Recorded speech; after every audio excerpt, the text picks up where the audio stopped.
Rabotai, welcome to our Wednesday night shiur. We're happy to see everyone over here. We have a lot of secrets to reveal today. Our shiur is la'atzlachat, for the success of Gabriel Chai, Reuven V'Leah.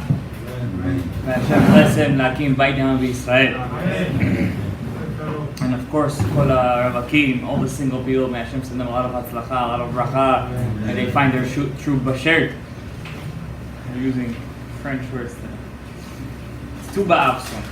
It's a lot of bracha on that day. But the truth is that our shiur today is more, we've narrowed it to one point. And this one point is the most important thing in our generation. More than Limud Torah. More than Limud Torah. Of course, when a person becomes observant, he becomes religious. He starts to keep Shabbat, starts to wear tzitzit, then he starts to wear tzitzit in the summer, then he starts to wear tzitzit when he goes to sleep, then he starts to wear wool tzitzit, and the process goes on and on and on. Then he starts to wear tefillin every day, doesn't miss a day. Then he starts to wear Rabbeinu Tam. He doesn't wear tefillin when he goes to sleep anymore, no. He starts to pray 3 times a day, goes to minyan, starts to become closer to Hashem Yitbarach. And something happens. He meets a religious person, and he tells him, teach me. I want to learn Torah. Tells me, you want to learn Torah? Where do you have to come to learn Torah? Where do you go?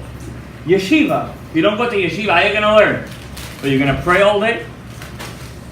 You can't pray all day then expect to know Torah. I always say this to people. You want to know how to be religious? Learn Torah. Don't look at other people. Don't confuse Jews and Judaism. If you see a Jewish guy eating in a store, he has peot and a beard. Doesn't mean the store is kosher. But today everybody has a beard, no? But if you go and learn Torah and you know what's kosher, what's not kosher, then you can tell the difference. Don't confuse Jews and Judaism. Don't confuse Hasidim and Hasidus. Don't confuse the two.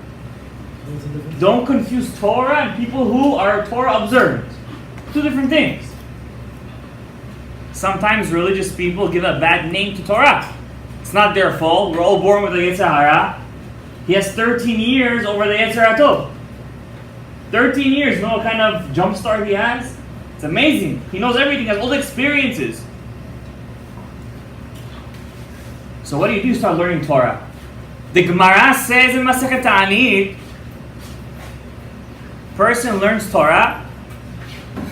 If he has a Yetzer Hara, the Torah comes. If your Satan is a rock, it blows it up. Nefotzetz oto. It knocks him out. If your Yetzer Hara is a piece of metal, it melts it. The Yetzer Hara, the Satan, holds no power against the Torah. Absolutely none. None. Why? The Torah has the numerical value of 611. 611. You know what also has the numerical value of 611? Tira. You know what tira means? You shall fear. When the Satan sees the Torah, he runs the other direction. He fears the Torah. He can't come next to it. But there's one problem. The Chachamim say sometimes you learn Torah not lishma. You know what that means, not lishma?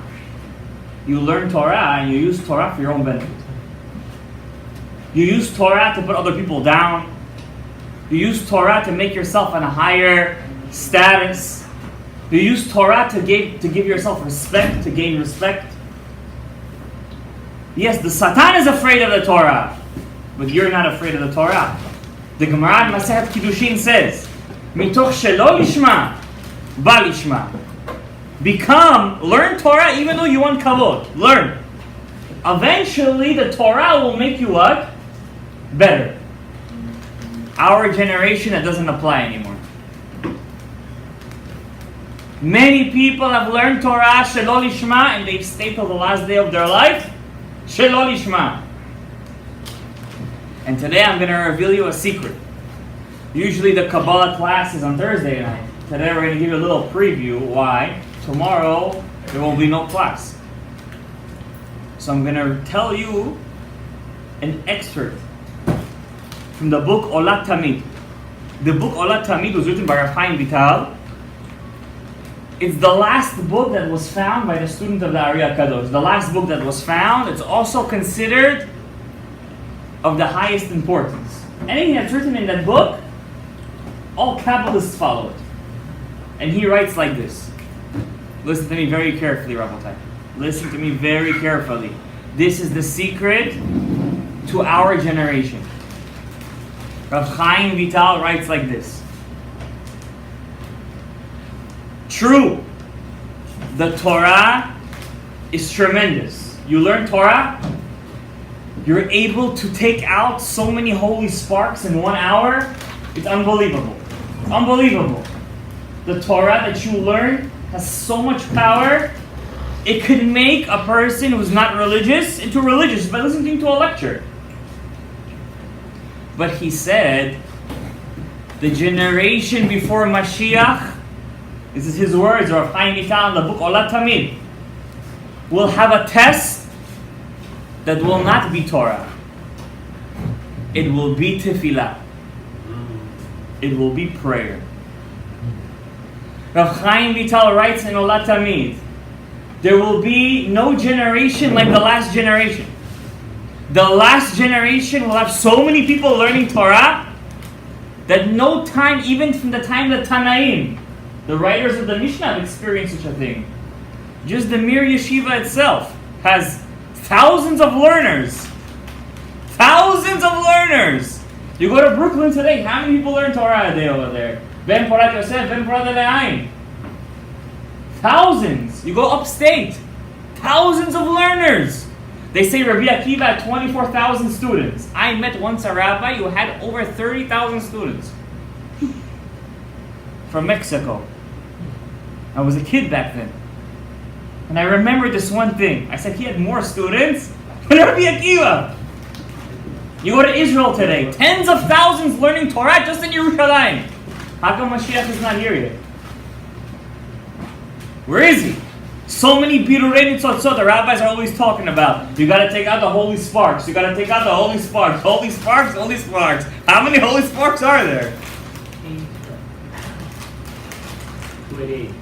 So many holy sparks. If there are so many, they're not holy anymore. What makes something holy? When there's a little bit of it, right? What makes a diamond special? It's rare. So many holy sparks for the love of God. How many years did we count this Tisha B'Av? 1,950 years. Bas. The Kotel HaMaravi is already breaking apart. So stones are falling off the wall. Send Mashiach already. He's here. So Rav Chaim Vital said, we fixed the Torah. The Torah aspect, we got that down.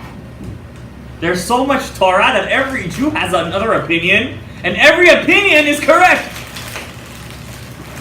The other day I was listening to a younger man, as they say in Yiddish, that was learning Torah, and he said that his rabbi came up with a chidush. What's the chidush? That if I move my tefillin, if my tefillin moved from point A, let's say it moved all the way here, to point, and I moved it back, I'd say a bracha. And he was able to prove it from the poskim. So much Torah that they're making up chidushim that you won't find in the Shulchan Aruch. Moshe Rabbeinu didn't hear this kind of chidush. So many chidushim. Chidush. You come to a shiur over here, Mincha of Shabbat, how many chidushim you hear over here? Oh, you can write a book out of this chidushim. You have to make a bracha if you move from point A to point B. I didn't say that. I just said that's what that rabbi said. So how come Mashiach is not here? Because Rav Chaim Vital said that's not what we need to do.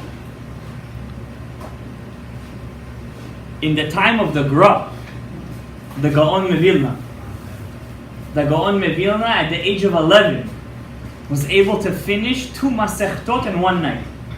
In one night, he was able to finish 2 tractates of Talmud. He was able to cross-reference 100 different Talmuds. Cross-reference. The Vilna Gaon was very upset with his generation. Why? You know how they used to pray? They would pray. The second they would finish praying, they would open up a book to learn another page of Gemara. You're in the middle of praying. How could you move your mind away from the framework of praying and go back to the Talmud? You're in prayer. In fact, the halacha says you're in the middle of praying. You're waiting for the chazan. Could you open up a book and start learning? You should. Are you giving a lecture? Are you allowed to open up the book and start learning? No. You're not allowed to. It's halacha. The only ones who give the ability to open a book and learn, you're allowed to open the book, but you're not allowed to say the words. You're just allowed to read with your mind. Pay attention. If you ever see a rabbi opening up a book after he finishes Shemona Esrei and he's waiting for the chazan, he won't say the words. He'll just open the book and read with his mind. You're in TEFILA right now. You can't move. When you're in TEFILA, you're in a different world. Torah is a different world. TEFILA is a different world. What TEFILA does, Torah can't do. TEFILA is so tremendous that the Gemara says in Masechet Brachot, when you're praying, you're bringing a korban. What happens when a person brings a korban? A lion comes in the form of fire and eats the korban. Just because you don't see the lion made out of fire doesn't mean he's not there eating the korban. Do you feel that? What is the first thing everyone skips when he prays? Korbanot. There goes the lion. Why are you skipping korbanot? It's not important. What's not important? That's TEFILA. TEFILA is korbanot. Why do you think it's first? It's first because that's what TEFILA is. What's the second thing people skip in TEFILA? Hallelujahs. All the hallelujahs, they skip it. Rabbi Yochanan said, my place in Gan Eden should be in the same spot as people who say hallelujah inside the TEFILA. You know where Rabbi Yochanan was? All the Gemara, all the Mishnah, all the Kabbalah was in his back pocket. He said, I have to be in the same place in Gan Eden as the people who say hallelujah. You know when hallelujah? When after Ashrei. There's 5 of there. If you say that every day, you're sitting next to Rabbi Yochanan in Gan Eden. Listen, if you only say 2. You're outside the door. Could you believe such a thing? The Gemara says if you say Ashrei 3 times a day, you have Olam Haba. Do we say Ashrei 3 times a day? Try. Why don't we? Because we say the Ashrei in Shacharit. We say Ashrei in Mincha, but the Ashrei after Shemona Esrei we skip. Why do we skip it? There's no time to tell there was Tachanun. Because there was Tachanun in Zman, you know? Tachanun has become a burden. You know what a burden is? It's a yoke. Like, today there's Tachanun. When there's no Tachanun, oh my God. Yishtabach Shama Borei Olam U'mishatam Shulim Ayen Mekom Kivodo Laharitzo. No Tachanun today. It's make a Yom Tov. There's no Yishem. There's Yishem today. We gotta fly to the Tachanun. You know what Tachanun is? Do you know what Tachanun is? Anna. Do you know what V'ya'avor is? The Ari Kadosh says in Etz HaChaim, when I was preparing this shiur, I looked inside the Etz HaChaim, and the Ari says, when you pray TEFILA of Lachash to yourself, the silent prayer, you're making a zivug. You know what a zivug is? It's a cosmic connection in the sphere of Netzach, Hod, and Yesod. When the Chazan prays the repetition out loud, he's making a cosmic connection in Chesed, Gevurah, Tiferet. What's higher? Netzach, Hod, Yesod, or Chesed, Gevurah, Tiferet? Chesed, Gevurah, Tiferet is higher. That's why if you speak during the Chazarah, it's worse than if you spoke during the Lachash. When does everyone speak? In the Chazarah. But when the Chazan says, V'ya'avor Hashem al panav v'yikra, the zivuk happens in Chokhmah, Bina, and Da'at. And what are we waiting for? I was once a witness in the shul. I'm not going to say which one. It was a time of slichot. And since slichot happens, slichot takes a long time in the morning. So we'll want to get that out of the shul as fast as possible. And the Chazan, he didn't want to lose his congregants. So he said, today is the Yortzeit of Chaim Falaji. It's a big Turkish rabbi. He wrote over like 50 books. He said, so today we could say, Yehishem, I'll never forget this. It was a lesson for me for my whole life. One Hasidic guy from the back, he goes up to the rabbi and he said to him, don't make up your own laws. We're saying Ana v'ya'avor en leDavid. You want to make a Yehishem, make a Siyum Masechet, and make a party and make a Hilulah. But they were in Shacharit. We're saying Ana. The Mekubalim on the day of a bar mitzvah, it's written in the book R.Shalom, of the grandson of R.Shalom of Rasham Sharabi, the Rashash. He was such a big rabbi. His name was Rabbi Raphael Avraham Shalom. Raphael Avraham Shalom. That was his name. One day, Rav Nisim Aini, you know Rav Nisim Aini was? You never heard of him. I heard of him. Rav Nisim Aini was learning together with Rav Eliyahu Mani. People who learn Ben Ish Chai know who Rav Eliyahu Mani is, right? Rav Eliyahu Mani was the teacher of the Ben Ish Chai in Kabbalah. So Rav Eliyahu Mani was learning in Hebron. Hebron is the city of fire. The city of Abraham, Yitzchak, and Yaakov. They were learning Torah, the book of the grandson of the Rashash, Rabbi Raphael Avraham Shalom. And he contradicted something his grandfather said. Seemingly contradicted. So Rav Eliyahu Mani tells Rav Nisim Aini, it must be that the grandson didn't understand the grandfather. He said the word grandfather, his lips became, we say in Bukhari, Kach Makaluch. You know what that means, Kach Makaluch? His lips became like disformed, crooked. He tried to talk after that, couldn't talk. True story, couldn't talk. Rav Nisim Aini's looking, what happened to you? My mouth became paralyzed. He couldn't talk for hours. They didn't know what was wrong. They took him to the hospital. There was no hospital. So Rav Nisim Aini says, you know why God did that to you? Because you said something bad against Rabbi Raphael Avraham Shalom. That night, the Rashash came to Rav Eliyahu Mani in a dream. His mouth is still disformed. He tells him, it's not that my grandson didn't understand me. You didn't understand my grandson. Watch before who you're talking about. You better pray that your mouth gets back together. And he prayed to Hashem without speaking because he couldn't open his mouth. And his mouth it reformed. That was the grandson of the Rashash, Rabbi Raphael Avraham Shalom. So he writes in his book, Divrei Shalom, that the Kabbalists of the Yeshivat Bet El, when there was a bar mitzvah in their shul, what do we do when there's a bar mitzvah? Do we say Yishem or no? Say Yishem. They would wait until the Chatan of bar mitzvah would leave the shul. They would put on their tefillins again and say Ana. Just not to miss one day without the Ana. When there was a Brit, they would make sure to pray later. There was a Brit at Nitz, just so they could say Ana and then go to the Brit. That's not to miss one day. Yehi Shem Hashem v'amad awad olam, Kodesh Yitkabal, weiter, next. How much faster the better. I never forget this. I was reading the book of the Alter Rebbe, Tanya. There is a part over there almost nobody gets to. It's called Igeret HaKodesh. You know what he writes over there? I was dumbfounded. You know what he writes?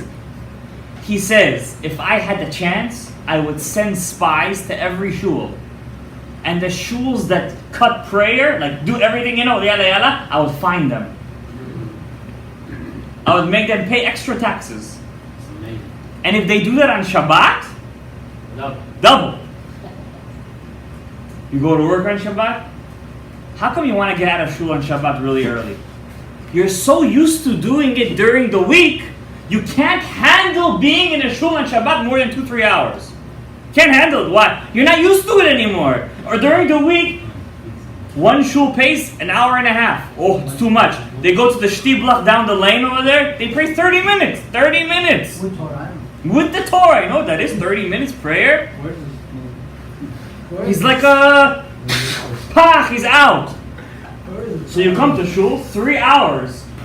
He's praying. He's reading Torah for 40 minutes. Every Misha Berach over there is Misha Berach Imoteinu v'kol HaTzadikim v'kol HaChasidim v'kol HaChachamim. You're like, Bas, enough already. Musaf, next. When I was in New Square by the Square Rebbe, what's the biggest prayer on Shabbat? The highest prayer on Shabbat? Musaf. No, what do people usually say? Mincha of Shabbat. Why? In Mincha, let me tell you a little secret Kabbalistically. The night of Shabbat is in the world of Malchut. It's in the world of Malchut. The morning of Shabbat is in the world we call Ze'er Anpin, from Chesed until Yesod. Mincha of Shabbat is in Keter. It's in Keter. When does it happen? When you say Va'ani Tefilati. When you say Va'ani Tefilati, and you have to say it twice. I was in a shul, the rabbi is saying over there Va'ani Tefilati 70 times over there. I don't know, he's naming all the sons of Noah. Va'ani Tefilati, Gomer, Magog, V'yefet, V'turgaman over there. So why are you saying Va'ani Tefilati 70 times? Twice you have to say it. There's a reason for it. See, when you don't know what you're doing, you're mebalbelet ha'olamot. You're switching here. In Va'ani Tefilati, you say twice, not 4 times. You cannot teach, you cannot say for him. No, you teach the rabbi. I always say it like this. No, on the side, why? I wouldn't do that. But you yourself know what to do. When I was in New Square by the Square Rebbe, many years ago, I think even before I got married. Before I got married for sure. You know when he was Chazan? In Musaf. Because you get the second shot. Why Musaf? Why was he Chazan in Musaf, not in Minchaz in Keter? You know what Keter is? Va'ani Tefilati. Because it comes once a week? You know why he's Chazan in Musaf? Because the prayer on Shabbat that's most rushed is Musaf. That's the prayer already, not R.Shalom Such.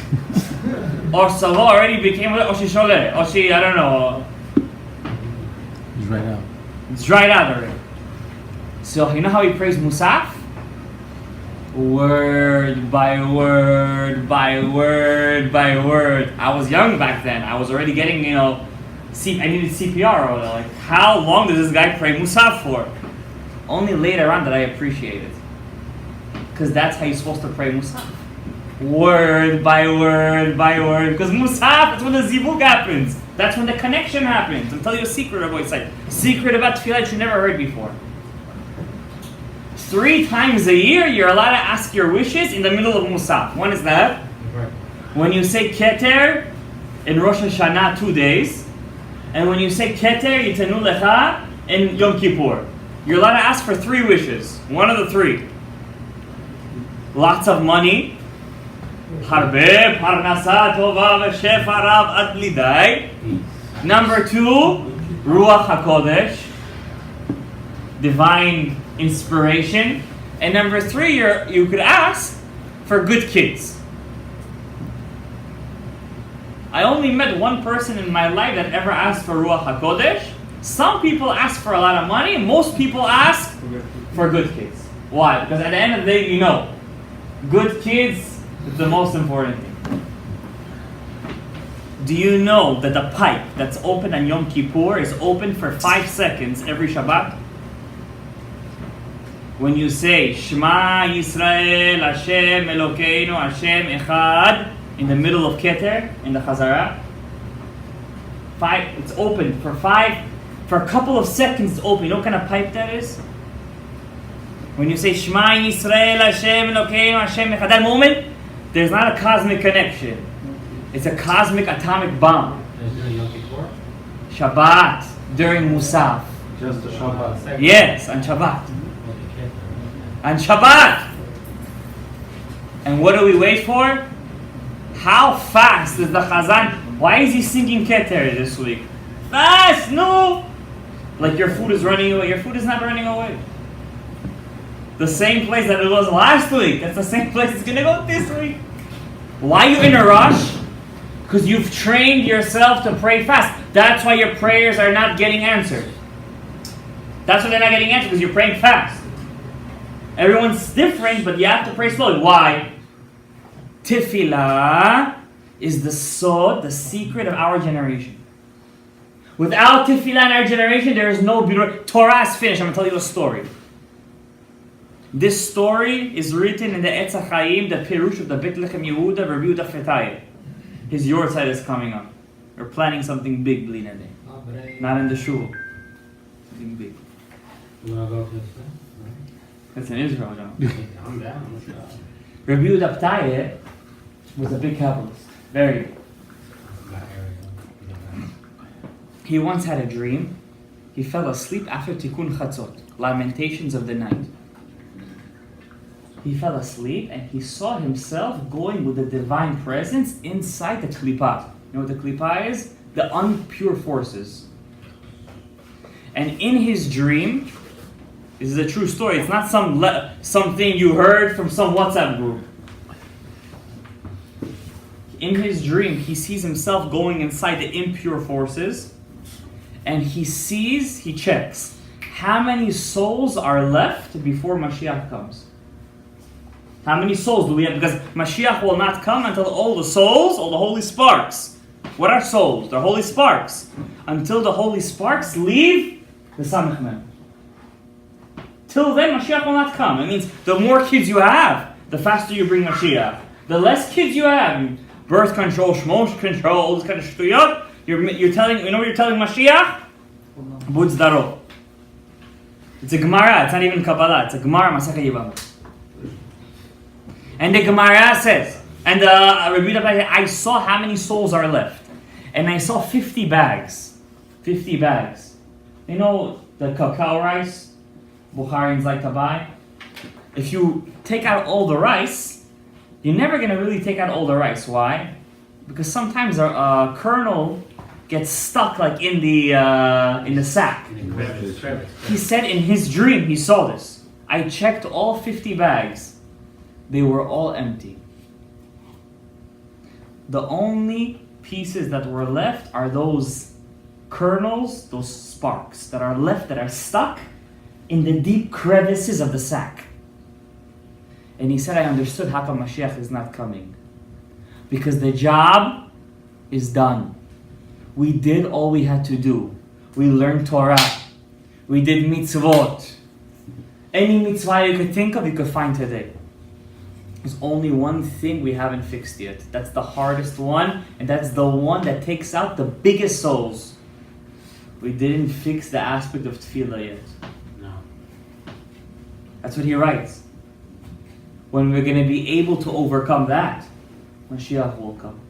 When did he write this? 80 years ago.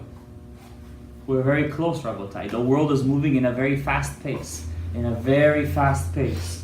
We're getting to a point of things are going to boil and blow up, or they're just going to simmer down, and something good is going to happen.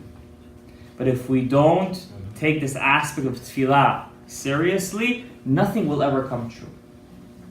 So how do you pray? And I'm going to read you guys something from the parasha. The parasha says, Ve'ethanan el Adonai ve'et hahi le'emor. And I beseeched God at that time saying, and I'm going to tell you guys a secret right now.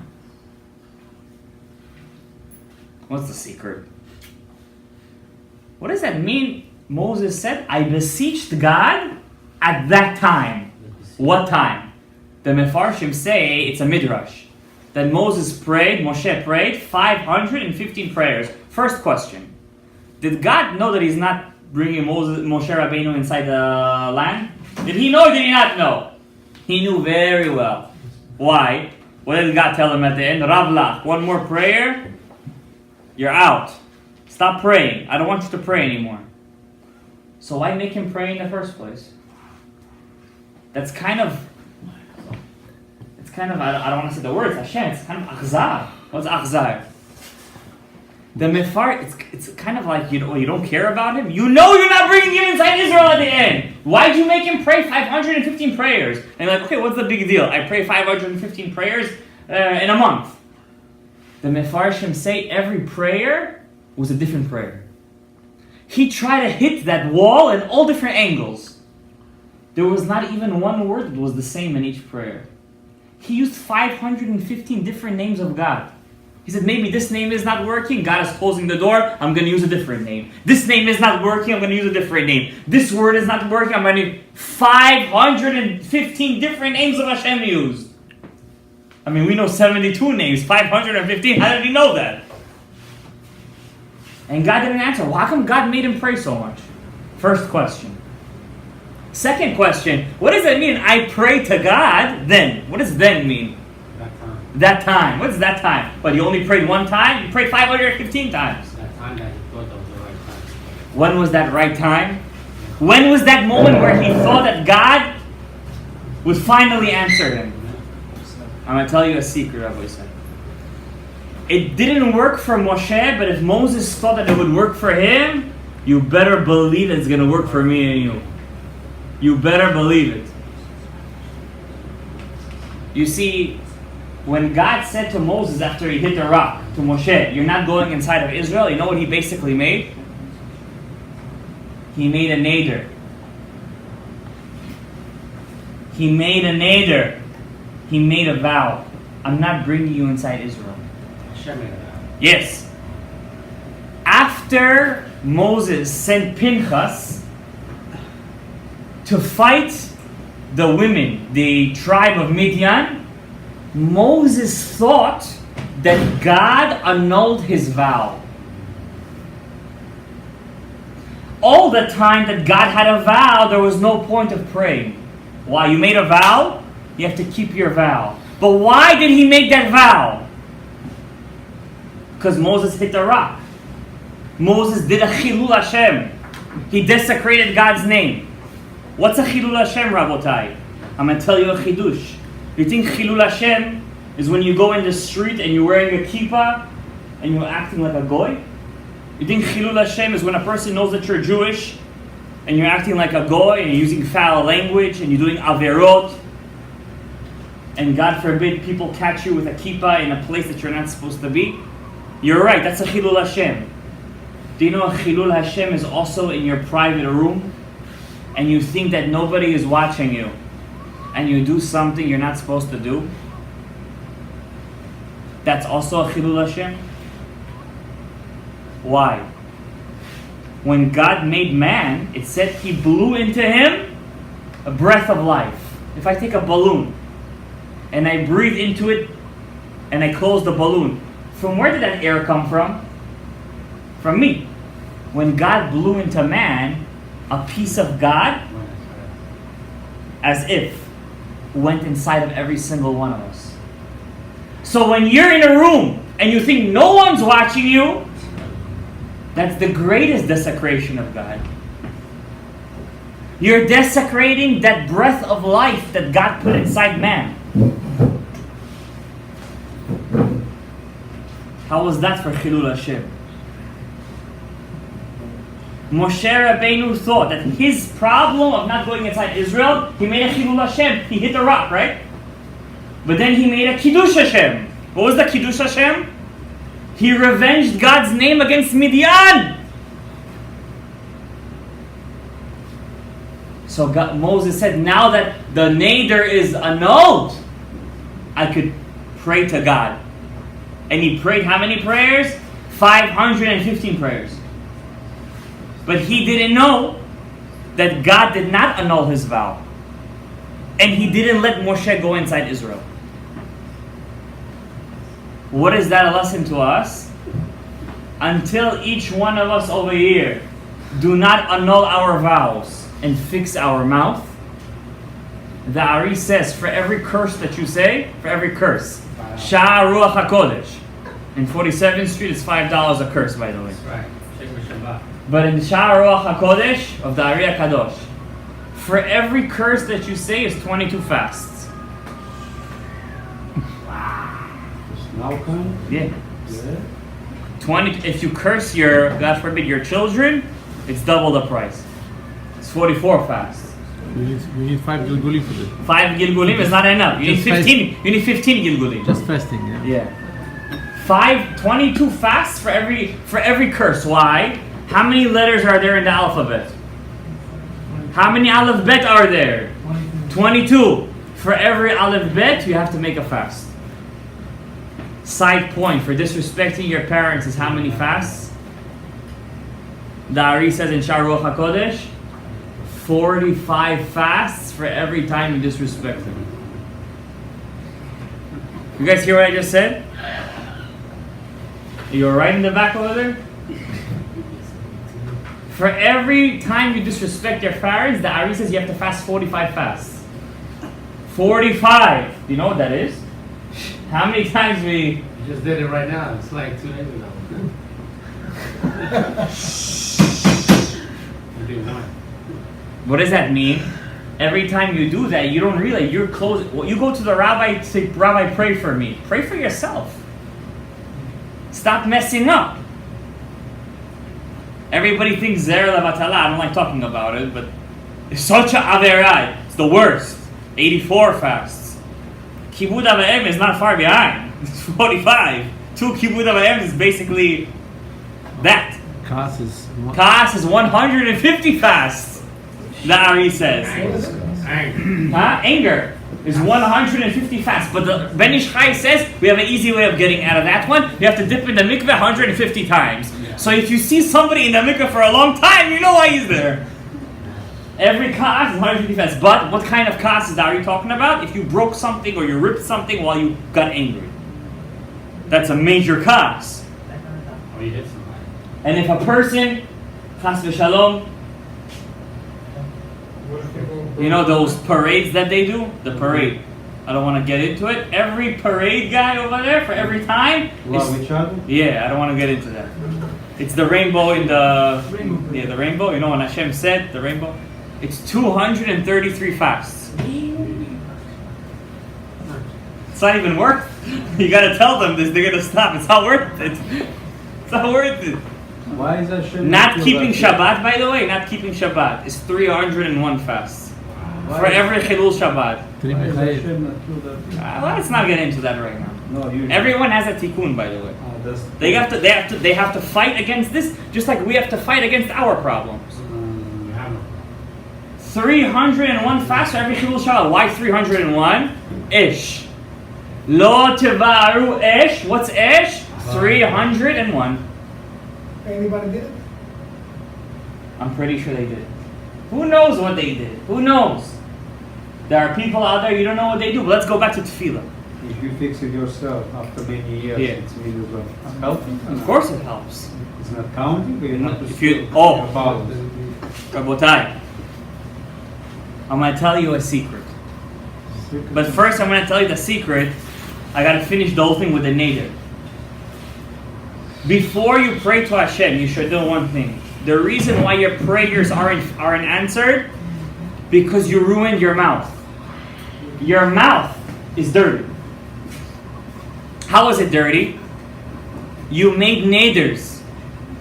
You made shuas. You swore. You did klalot. You cursed. You ruined your mouth. The Gemara says in Masechet Nedarim Daf Chaf, Amud Aleph, page 28. Whoever swears, lo yinakeh. What's lo yinakeh? God said, I'm not going to clean up his swear. The only time in the Torah where Hashem says, I'm not going to clean it up, is when God says a person swears. God takes swears very seriously. I swear on my mother's life, I swear on my father's life, I swear on my mother's tombstone. All this is a swear. I swear in God's name. How you going to clean up? How do you clean up is a different shiur. Is promise part of sweat? I'm just letting you know that a swear ruins your mouth. You could pray for kids in Batzuk and Parnasah till tomorrow. But there is a curtain. Moshe Rabbeinu knew that secret. He knew anytime God made a vow, there's no point of praying. You have to annul the vow. What have we been doing here over the past couple of weeks? What do we do before slichot, Rabotai? Don't think the rabbis did it for nothing. What do we do before slichot? We annul the vows. What do we do on the night of Yom Kippur? We annul the vows and the swears. If you don't do that, the prayer, it's stuck. It's stuck. Why do we have to suffer so much for one Avera? One Avera, 200 fasts, 300 fasts, 80 fasts. I'm going to tell you a secret. It's in the parasha. It's in the parasha. Anybody who reads this, you have to shudder. You have to shudder. I read this pasuk. Every year you learn something new. And I read this pasuk and I said, this is the answer. Because nobody in our generation is going to fast 301 fasts. And nobody's going to fast for 84 fasts. And even if you're going to say give tzedakah for every single day, nobody's going to do that too. Why do we fast? Because it makes you suffer. Right? When you fast, you suffer. In this week's parasha, God calls TEFILA, prayer, suffering. That means the longer you pray, the more suffering you clean. The shorter you pray, the less you clean. The pasuk says, it's mamasha. Mina shamayim, from heaven. Hishmiacha et kolo, he told you your voice. When do you use your voice? When you pray. Leyasreka, to put on you a yoke. But you could also read it Yisurim. What's Yisurim? To make you suffer. What's the problem of our generation? How fast am I getting out of shul? It's staying longer in shul. What does that do to you? It makes you suffer. But mina shamayim, but God said from heaven, I gave you my voice for what? To make you suffer. And that way you don't need 233 fasts. You don't need to fast till 301 fast. Pray. A shul, the Zohar says in Parashat Noach, is Noah's Ark.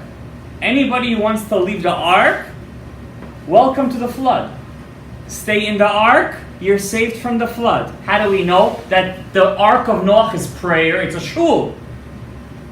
Because every letter is called a teva. And what's the Ark of Noach? Tevat Noach. It's a Zohar.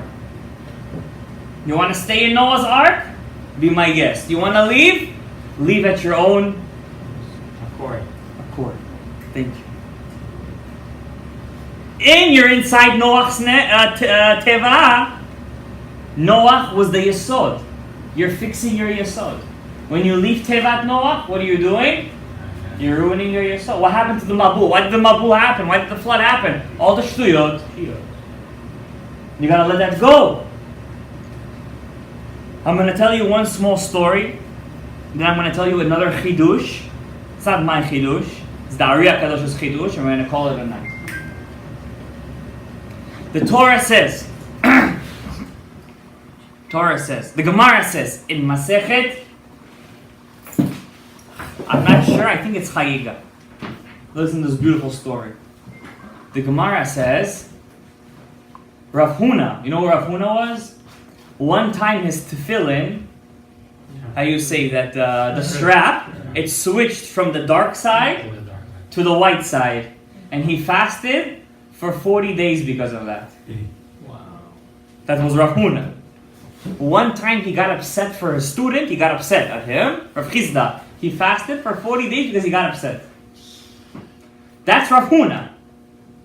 Fast meaning start in the morning and eat at night? I don't know, I wasn't there. The Gemara says he fasted for 40 days. I don't know. I'm assuming yes. He fasted for 40 days. That's what Rav Huna was. He was such a big tzaddik. He was the head of all the yeshivot in Iraq.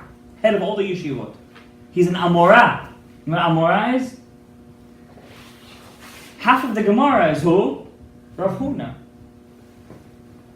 The Gemara says when Rav Huna passed away, they didn't know where to bury him. So they said he's going to be buried in Rabbi Chia's cave. And they were all afraid to bring his tomb, his body into the cave. Why? Rabbi Chia, nobody could stand in front of his kedusha. If you go there today, I had a privilege of praying by his grave. It's locked. They cemented it. Rabbi Chia. No, it's in Israel. When Rabbi Yehuda Hanasi heard that Rav Huna's body is coming to Israel, he thought he was alive. He was afraid. Why? He thought he has to give up his seat to him. He's the writer of Mishnayot. And he's afraid of Rav Huna. He was such a big tzaddik, they wanted to put a Sefer Torah on his dead body, on his corpse. Because he said, this is a living Torah, and nobody else has that honor. We want to do it for him.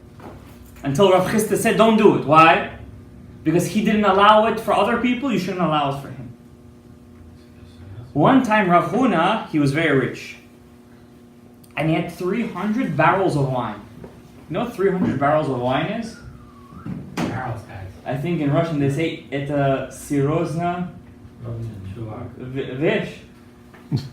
It's big stuff. 300 barrels of wine. Ribono shel olam. No bottles, bro. Not bottles, barrels. Cakes. Cakes. Cakes times two. He comes downstairs one day. It was a winter day. He tries the wine. One barrel turned into what? Vinegar.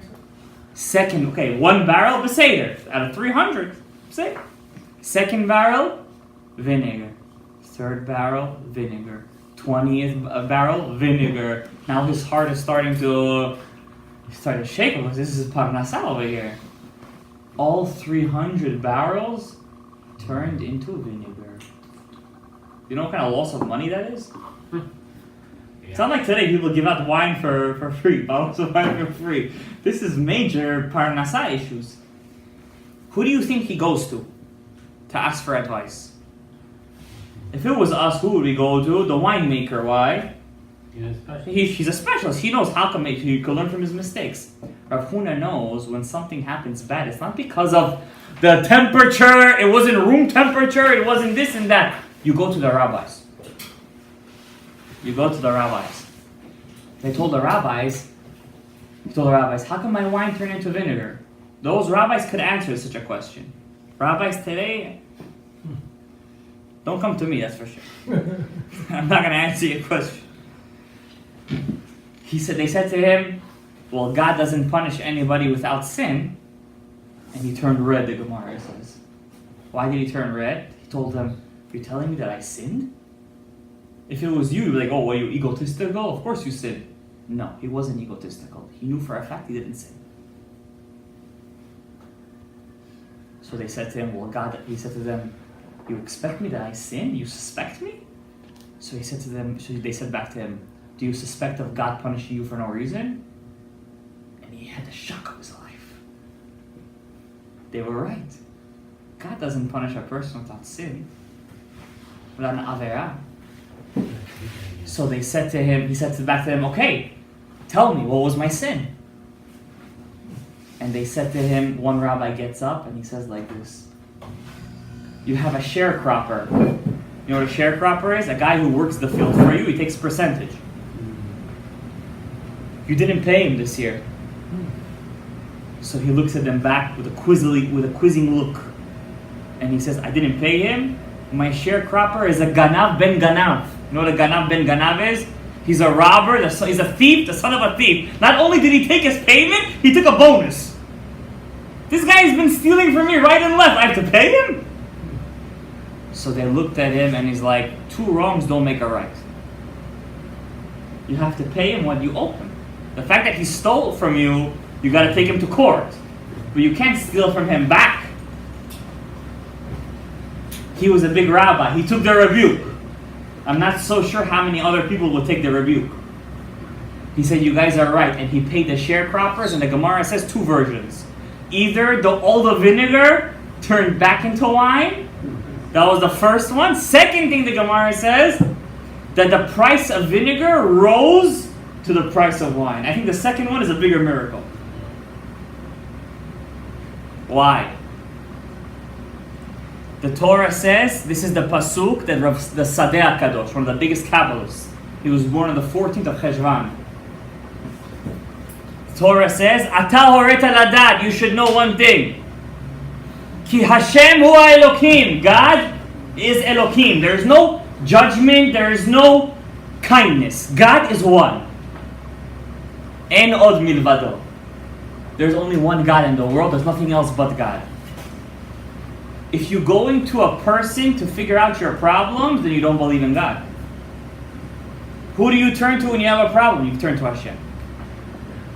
Only Bore Olam. You gotta turn to Hashem. En od milvado. Why does Hashem send you suffering sometimes then? I'm gonna tell you guys a chidush.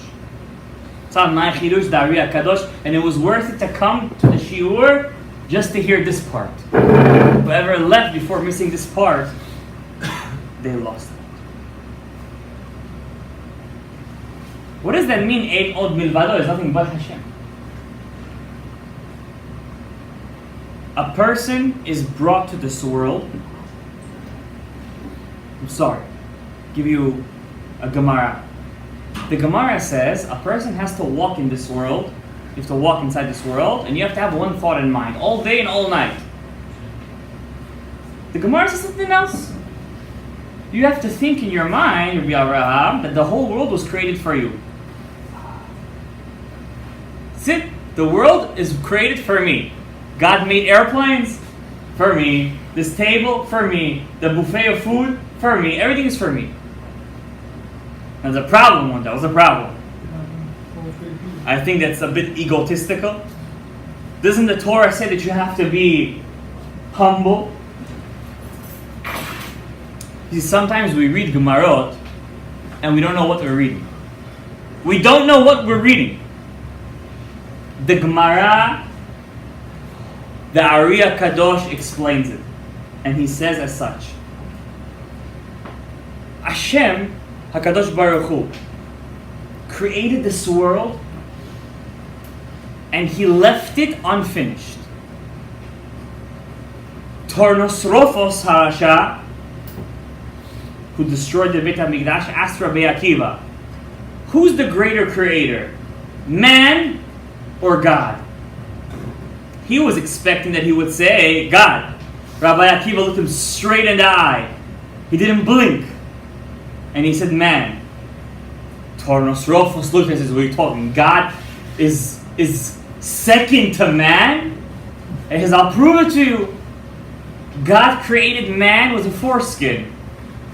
But man, on the 8th day of his birth, he cuts it off. And only then is he called a Jew. Who's the greater creator, man or God? God created 7 days, and the 7th day he rested. But it wasn't until man came and rested on the 7th day that Hashem said, I rested too. So who's the greater creator, man or God? The Ari says God created the world unfinished for one reason called TIKUN Olam. God wants you to earn your keep. You ever drive in the highway and you reach exit, I don't know, Yaguri, someplace in the south of New Mexico, and you reach this, you're like, what am I doing over here? And you reach this gas station because you have to take a number one, and then you come out and you say Asher Yatzar. Do you know God put you in that spot just so you can say Asher Yatzar? Sometimes you're walking in the city and you reach Harlem. Like, how did I get to Harlem? But the trains broke down and the F was not working, so you had to take the number one. And you don't know your way and you ended up in Harlem. And you get up at Harlem, Kumbaya. and you go over there and you see all these kushim and you say Baruch Mishaneh HaBriot. Do you know God put you over there for that baracha? And you're at home one day and your wife is driving you nuts. Take all the kids out, take all the kids out, take all the kids out, take all the kids out. And all you want to do is read a parak of Tehillim. You became such a tzaddik. Which one is better? Which one is better? And you just want to read that Tehillim, you want to learn another page of Gemara. You're such a tzaddik. And you get to the zoo, and suddenly what do you see? an elephant, and you say a bracha, Baruch Meshaneh Abriyot. God did all of that just so you could say that bracha at that specific moment, at that specific place. Only you could have done that mitzvah. That's the punchline. If somebody would have asked you, Rabbi Rachamim, do you want to be, who would you change your life with? I hope you wouldn't say Bill Gates. If somebody would ask you, who would you change your life with? Donald Trump. Donald Trump. I wouldn't change my life for him. He might be going to jail soon. And who would a person say, I want to be the guy who spoke to God at every moment of his life? I want to be Moshe. Would you change your life to be Abraham Avinu? He found God in a world where nobody knew him. Would you change your life with Abraham? No. How about Isaac, Yitzhak? He gave his life to Hashem. Very hard lives. He gave his life to God. Jacob, he saw the ladder. You know what the rabbi once said? I wouldn't change my life for nobody. Pardon the double negative. So why? If I become Abraham, then who's going to be me?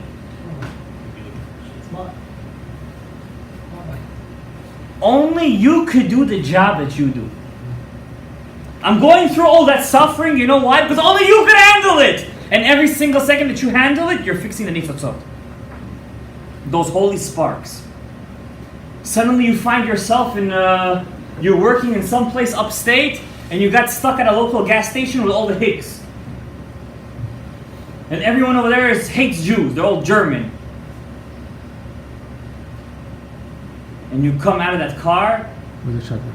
and suddenly you're like, Baruch Hashem that I ended up over here. That moment there was a spark standing where you're standing right there that had to be taken out, and only you could have done it. But if you have a test, your business partner invites you to some restaurant, and you're embarrassed to say no. And over there you're going of the isur of bugs. Chalav akum, basar vechalav, bishul akum, bishul Yishmael, bishul Edom, bishul Notzri. And you can't handle yourself. And you're like, well, at least I'm going to say a blessing. Such a tzaddik. And you take that and you eat it because you're too afraid to say, I'm Jewish. That piece of food where you're standing, where you're sitting right now, that was supposed to be fixed and you didn't fix it, another Jew is going to get the job because you messed up. And for him, it's going to be twice as hard. But if you pass your test, and it's really hard, that place where you passed the test, you just turned it into the Beit HaMikdash. A goy who doesn't know that he's really Jewish is going to pass by that place where you made that mitzvah, and suddenly he's going to get an awakening. Where did it come from? Because 3 hours earlier, Moshe Yisrael made a bracha over here, and he made such a birurim of nitzotzot that it caused a butterfly effect. Did you understand what I just said? And suddenly, you don't know why, your job takes you to the farthest places on earth. Every place that a Jew goes is making birurim. It's called TIKUN olam. You're a painter, and I'm a mechanic. And you're a lawyer, and you're a doctor, and you're this and that, and everyone's some other job. Because only you could do that job. And the Gemara says something amazing. And I read this Gemara and it changed my life. The Gemara says there is one Avera you could never fix. No matter how much tshuva you do, Rabbi Michael, you're never going to fix it. A person who misses one of the 3 prayers a day. What? You can't fix it? I just say the next one twice. That's not called fixing it. That's a separate mitzvah. The Gemara says you can never make up for a lost prayer. You know why? Because only you could have prayed that prayer. Were you aware that you have to pray? Yes, I was once let's not bring me as an example. The Baba Sali Compared by yourself, right? was once on a bus. And it was time for mincha, and he only prayed mincha close to dusk. That's how the Ari used to pray.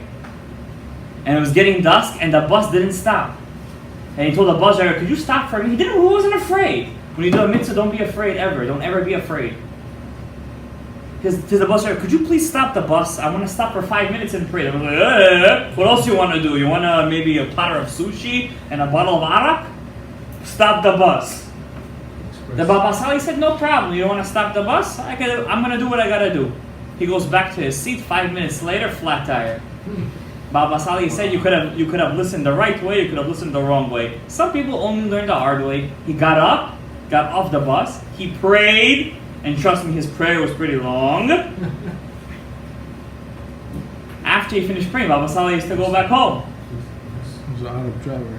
A dryer passes by with an extra tire, specifically for a bus. That specific kind of bus, they fix the flat tire, and everybody's able to go. When you do a mitzvah, there is no 50%, 60%, 70%, 80, 90. You got to do a mitzvah 100%. And Be'ezrat Hashem Yitbarach, may Hashem give us back 100% lishma. Baruch Adonai Le'olam. Amen ve'amen.